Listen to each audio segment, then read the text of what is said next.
Tujuan praktikum ini yaitu yang pertama, mengetahui bagaimana bayangan benda ketika jatuh pada daerah bintik buta mata.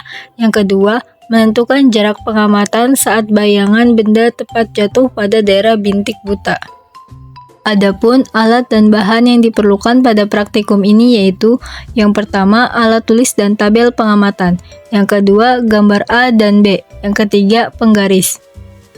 Mata merupakan organ indera penglihatan yang berfungsi menerima rangsangan cahaya dari lingkungan sekitar dan mengubahnya menjadi impuls saraf yang diteruskan ke otak sehingga manusia dapat melihat berbagai objek.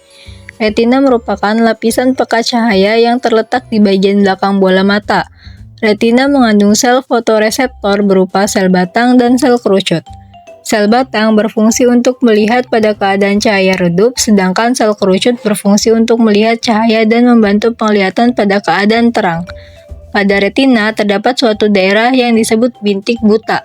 Bintik buta merupakan tempat keluarnya saraf optik yang menghubungkan mata dengan otak. Pada bagian ini tidak terdapat sel batang maupun sel kerucut, sehingga cahaya yang jatuh pada daerah tersebut tidak dapat diterima dan diubah menjadi impuls saraf. Akibatnya, objek yang bayangannya tepat jatuh pada bintik buta tidak dapat terlihat oleh mata. Oleh karena itu, praktikum ini dilakukan untuk membuktikan keberadaan bintik buta dan mengetahui pengaruh jarak terhadap pengamatan suatu objek.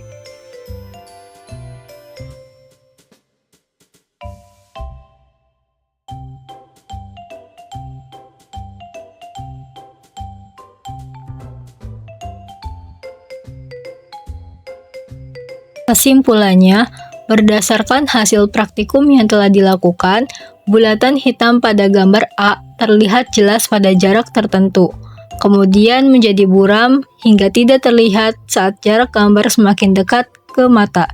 Pada gambar B, garis pendek terlihat jelas pada jarak yang lebih jauh, kemudian menjadi buram dan akhirnya hampir tidak terlihat serta tampak menyatu dengan garis panjang.